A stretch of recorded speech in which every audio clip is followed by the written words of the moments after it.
Back to our top story now and Theresa May's departures. I spoke to political analyst David Kitching with the Torc Think Tank in Dublin, Ireland.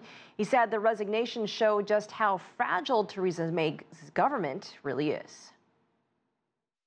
You know, just a few days ago, Theresa May challenged the rest of the European Union to now be serious about the Brexit negotiations. And she said that there was now a greater deal of consensus among her cabinet and among the Conservative Party more broadly. But we can see now that this was all something of a mirage.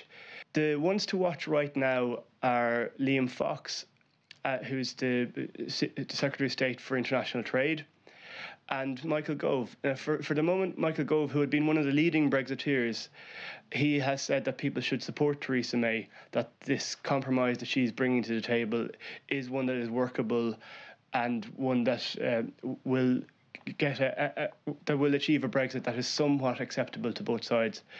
Liam Fox has, for now, remained relatively quiet, to the best of my knowledge, but he's been the one going around the world trying to set up trade agreements for a post-Brexit context, and if the UK stays within some form of single market and some form of customs union, this will greatly reduce the influence of his office, and it may be a step too far for him to accept that kind of compromise.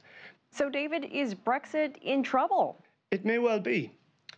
In respects, Brexit has always been in trouble because the manner in which it was campaigned for and the manner in which it was presented to people, there is so much misinformation, so much disingenuous campaigning, that really what was being offered was never attainable or achievable. And that is why you've had this constant stream of controversy, of infighting, and of ultimately dissatisfaction amongst both the political class and the broader population. So Brexit has always really been in trouble. And I don't want to get ahead of myself here, but if we continue to see high-profile departures, what does that mean for Theresa May's government? Well, Theresa May she's always been in a funny position since she became Prime Minister, because she was the last one standing in terms of the original leadership race she entered, where others fell by the wayside as they undermined each other's position.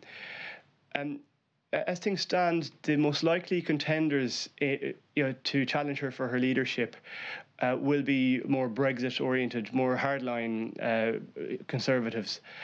And as things currently stand, the majority of Conservative MPs did campaign to remain in the European Union.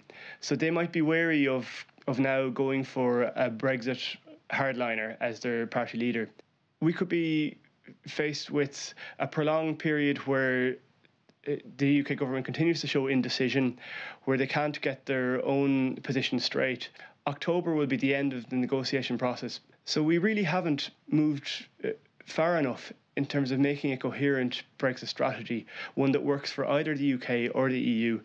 And if I were a British citizen now, I'd be really worried about the direction this government is taking and whether it actually has a coherent direction, or whether its leading figures even have the best interests of their population at heart.